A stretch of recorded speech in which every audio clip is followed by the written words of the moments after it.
دوڑ کے جاؤ، دوڑ کے، اور جا کر کے نا ان سے کہو، بڑی جائز بات ہے، وہ ناراض بھی نہیں ہوں گے، ان سے ایک شخص کہو کہ بھئی اونٹ لے جاؤ، پیسے لے آنا اور اپنا مال لے جانا، دوڑ کے جاؤ۔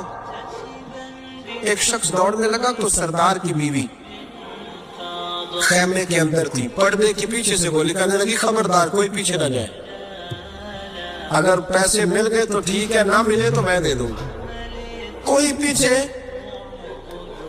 نہ، کوئی نہ جائے پیچھے۔ سردار کہنے لگا تو جانتی ہے؟ کہنے لگی نہیں۔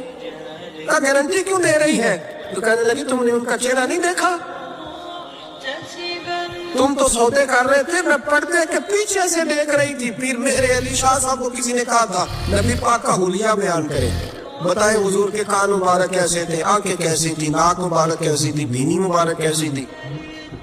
تو پیر میرے علی شاہ صاحب کہنے لگے کوئی مثل نہیں ڈھولن دی، کہنے لگے مجھ سے نہیں بیان ہوتا حضور کا حلیہ، کوئی مثل نہیں ڈھولن دی، تو چپ کر میرے علی، ایسے جا نہیں بولن دی، بس کر، تو بیان کر سکتا ہے؟ اتنی طاقت اعلیٰ حضرت نے کہا لم یاتی نظیر کبھی ناظر مثلے تو نشد پیدا جانا۔ حضور مثال تو تب آپ کی بنے گی نا، کوئی آپ کی طرح کا پیدا تو ہوگا، تب بھی مثال بنے گی، تو جب ہوا ہی نہیں تو مثال کیسے بنے گی؟ کہنے لگی کوئی نہ جائے، نہ پیسے آئے تو میں دے دوں گی، میں تو پردے کے پیچھے سے دیکھ رہی تھی، ان کے چہرے کا وقار دیکھا، ان کی آنکھوں کی روشنی دیکھی، ان کے لفظوں کا حسن دیکھا۔ تم 50 باتیں کرتے تھے، وہ ایک جواب دیتے، اور گنے چنے لفظ بولتے تھے، ان کی سادگی کا وقار دیکھا، جانے دو، نہ پیسے آئے تو میں دوں گی۔ کہتے حضور گئے، تھوڑی دیر کے بعد ایک کالے رنگ کا حبشی غلام آیا، پیسے بھی پکڑے اور اپنی چادر میں نا کھجورے باندھ کے تو پیچھے ڈالی ہوئی، اور دیہاتی لوگ پیچھے نہیں ڈال لیتے، کھجورے ڈال کے پیچھے۔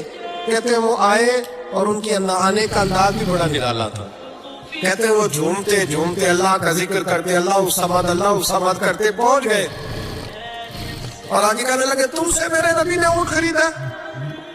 تم سے؟ ہم سے خریدا ہے۔ کہنے لگے یہ تمہارے پیسے؟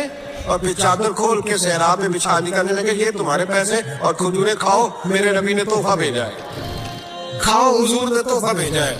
تو وہ سردار کی بیوی اونٹ ہٹا کے کہنے لگی، اور کالے رنگ کے حبشی غلام انہیں کھجوریں کھلا، اور مجھے اس عزت والی ماں کا نام بتا جس کے گھر میں ایسا لال پیدا ہوا، انہیں کھجوریں کھلا، اور مجھے اس عظمت والے باپ کا نام بتا جس کے گھر میں ایسا پھول کھلا ہے، وہ قبیلہ تو بتا۔